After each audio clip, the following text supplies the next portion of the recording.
एक ऐसा व्रत जिसे त्रेता युग में माता सीता ने शुरू किया और द्वापर युग में द्रौपदी ने रखा। आखिर क्या है इस व्रत की शक्ति जिसे आज करोड़ों लोग छठ पूजा के नाम से जानते हैं? इसकी शुरुआत हुई रावण वध के बाद। जब भगवान राम पर ब्रह्म हत्या का पाप लगा तो आर्ष मुग्दल के कहने पर माता सीता ने पहली बार यह 36 घंटे का कठिन निर्जला व्रत रखा और सूर्य देव की उपासना की ताकि उनके पति पाप मुक्त हो सकें। सदियों बाद जब पांडव जुए में अपना राज्यपाट हार गए तब अपना खोया हुआ सम्मान और राज्य वापस पाने के लिए द्रौपदी ने भी यही छठ व्रत रखा था। और महाभारत के ही महायोद्धा सूर्य पुत्र कर्ण हर दिन घंटों तक पानी में खड़े होकर अपने पिता सूर्य देव की उपासना करते थे। लेकिन यह पूजा सिर्फ सूर्य की नहीं है, इसमें सूर्य देव के साथ साथ उनकी बहन छठी मैया की भी पूजा होती है। मान्यता है कि छठी मैया बच्चों की रक्षा करने वाली देवी है। वह निःसंतानों को संतान का वरदान देती है और जिनके पास संतान है उनकी लंबी उम्र और अच्छे स्वास्थ्य की रक्षा करती है। और ये छठी मैया सिर्फ बिहार में ही नहीं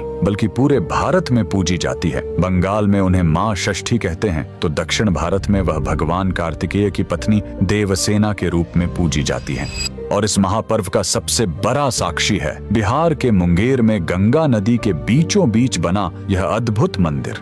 मान्यता है कि यही वो स्थान है जहां माता सीता ने गंगा के बीच एक चट्टान पर खड़े होकर छठ का पहला व्रत किया था और आज भी उस चट्टान पर उनके दिव्य चरणों के निशान मौजूद हैं। इसीलिए इस मंदिर को सीता चरण मंदिर कहते हैं। रुकिए, इस पूजा की शक्ति इतनी है कि आज कई मुस्लिम परिवार भी छठी मैया से अपनी संतानों की खुशहाली के लिए मन्नत मांगते हैं। भगवान सूर्य नारायण और छठी मैया के भक्त कमेंट में जय छठी मैया जरूर लिखें।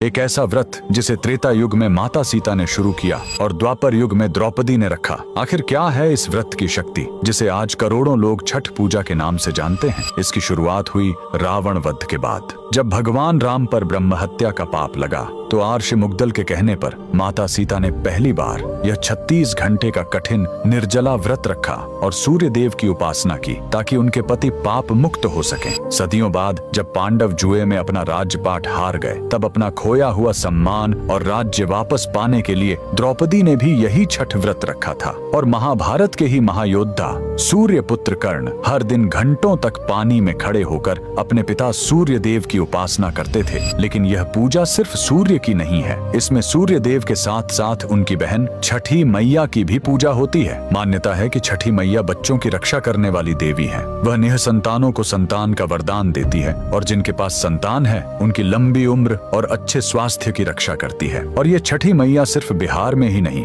बल्कि पूरे भारत में पूजी जाती है। बंगाल में उन्हें माँ षष्ठी कहते हैं तो दक्षिण भारत में वह भगवान कार्तिकेय की पत्नी